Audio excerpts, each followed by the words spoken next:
Okay, and with Altrincham manager Phil Parkinson, it's finished here at the J Davidson Stadium in the FA Cup qualifier. Altrincham 0, Oldham Athletic 1.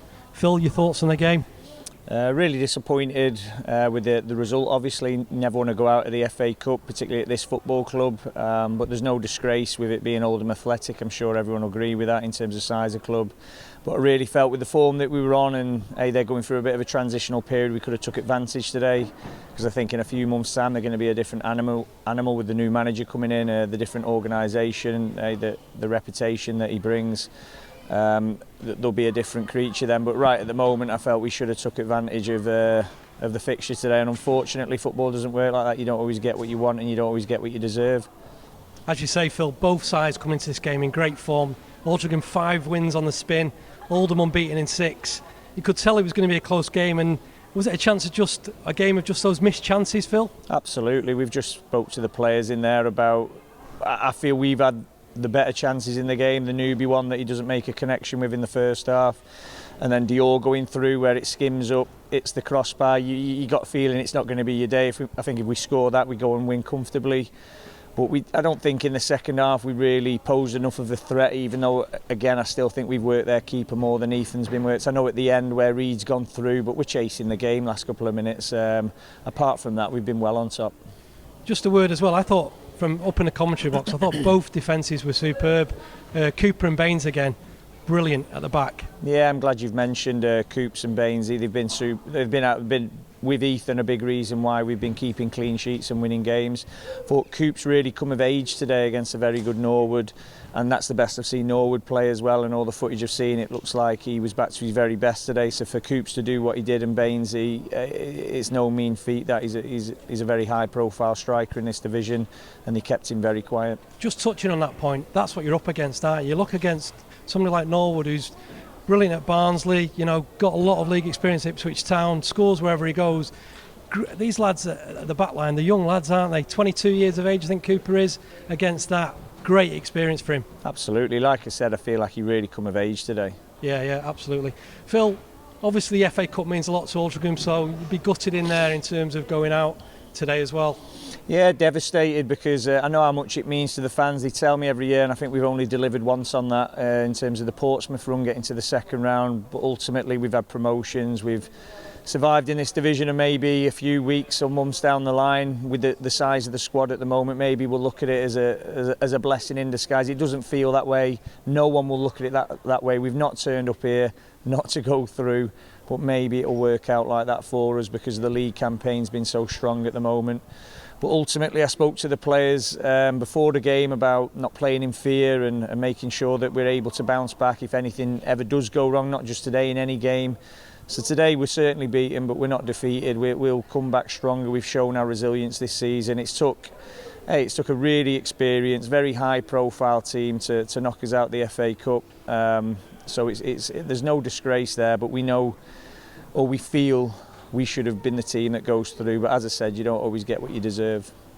Games, yourself as a former midfielder, games are won or lost in the middle of the park, but both midfielders, I thought Marriott and Osborne, they gave a proper shift in there, up against the former player Josh Lundstrom as well.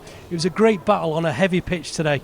Yeah, I thought Isaac was superb. Elliott's, both of them have been in fantastic form, and we wouldn't be in the league position we were if players weren't, so we could go through them all. But yeah, you're absolutely right, games are won and lost in there, but ultimately the bit where they're definitely won and lost is in both boxes, and unfortunately they scored a bit of a scruffy goal today, and we haven't took probably the best chance of the game where Dior's gone through, or it's not just fallen for us.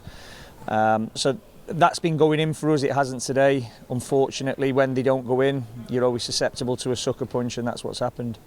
Nearly 4,000 inside, it was absolutely rocky. Couldn't hear myself in commentary today.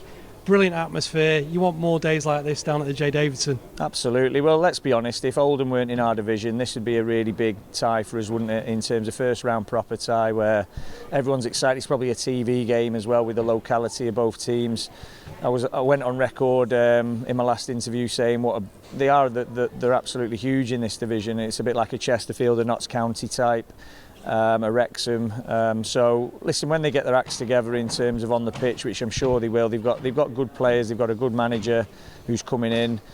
I'm sure they'll find the momentum and find the feet, but ultimately we've worked really hard to find our place in this division, and where we're saying we feel unjust, I can tell they feel like they've got off with one there. They know it's been a bit of a smash and grab, and for Oldham to feel that way about us just shows how far we've come. You made a big statement as well this week with the permanent signing of Ethan Ross, who's been absolutely brilliant for you all season, wasn't it? I mean, the save at Gateshead was phenomenal. Just gives you that stability at the back, doesn't he? Every time a corner or a free kick comes in, he's big and strong, and that's what you need. Yeah, he's massive for you. What do you want your keeper to do? You want your keeper to keep the ball out the net. We conceded too many goals last season as a defence, and that's everyone. It's not just the goalkeeper, but everyone had to have a long hard look at themselves. We've moved on a different keeper. Obviously the defence have stepped up in their roles as well. We've kept more clean sheets now than we have. We're in a far better position in the league, and that's because the defence has worked really well as a unit. So we're talking about Coops and Bainesy there, Ethan a big part of that, Eddie Jones, Lewis Banks.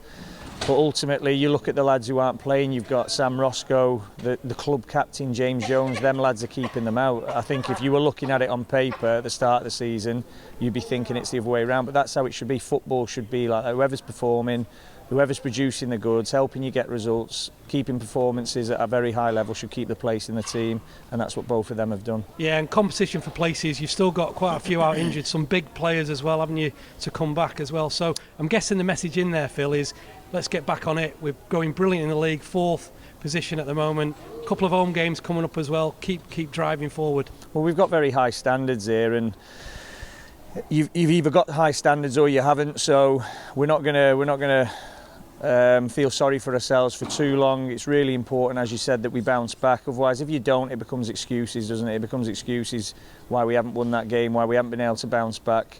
We know our injuries are severe in terms of when you look at just saying Ollie Crankshaw, Matty Coslow, George Wilson, the list goes on and on. Linney. Joey Jones, yeah. Regan Linney. I keep forgetting there's that many. So it's for the lads to be producing what they are week in, week out, almost doing 90-minute games every week, and we do like to keep it fresh in the front ranks. It's been a phenomenal achievement so far, but we've got to go again. We've got to bounce back, otherwise, like I said, it becomes excuses. Thanks for your time, Phil. No problem.